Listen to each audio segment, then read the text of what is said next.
Last year, I stood at this podium and I showed this map. This map. It shows the curse of Iran's terror axis. This axis threatened the peace of the entire world. It threatened the stability of our region and the very existence of my country, Israel.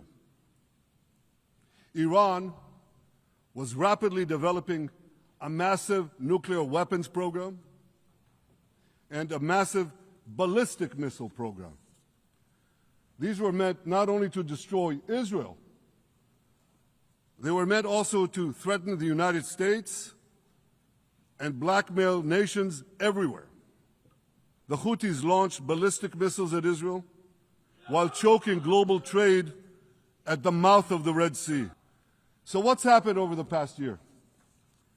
We've hammered the Houthis, including yesterday. We crushed the bulk of Hamas's terror machine. We crippled Hezbollah, taking out most of its leaders and much of its weapons arsenal. You remember those beepers, the pagers? We paged Hezbollah. And believe me, they got the message. We destroyed Assad's armaments in Syria. We deterred Iran's Shiite militias in Iraq. And above anything else that I could say to you or that we did in this past year, in this past decade, we devastated Iran's atomic weapons and ballistic missiles programs.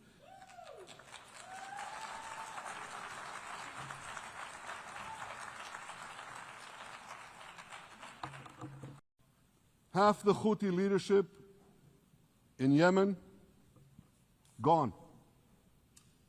Yahya Sinwar in Gaza, gone. Hassan Nasrallah in Lebanon, gone. The Assad regime in Syria, gone. Those militias in Iraq, well, they're still deterred. And their leaders, if they attack Israel, will also be gone. And for Iran's top military commanders and its top atomic bomb scientists, well, they're gone too.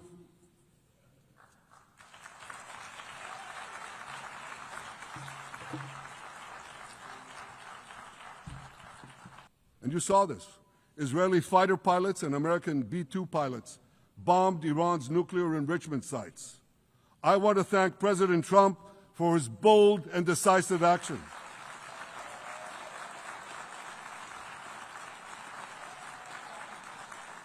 President Trump and I promised to prevent Iran from developing nuclear weapons, and we delivered on that promise. We must not allow Iran to rebuild its military nuclear capacities. Iran's stockpiles of enriched uranium, these stockpiles must be eliminated. And tomorrow, UN Security Council sanctions on Iran must be snapped back.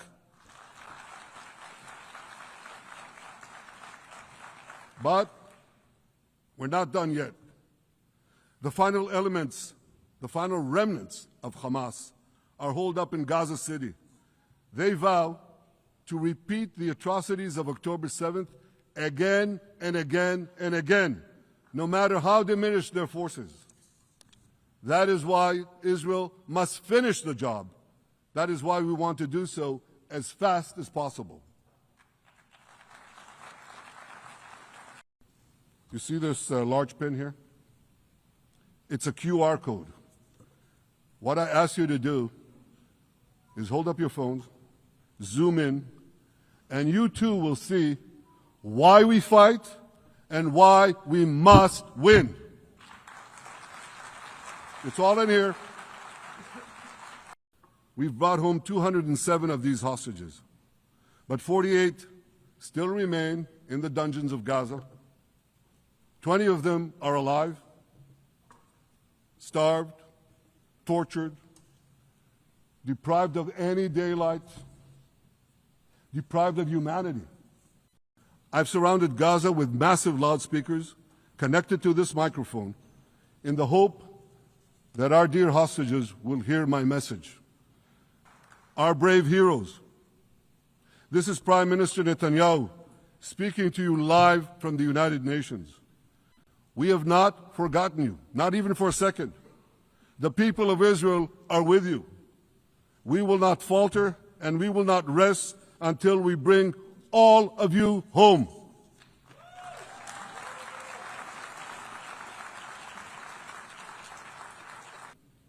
Thanks to special efforts by Israeli intelligence, my words are now also being carried. They're streamed live to the cell phones of Gazans.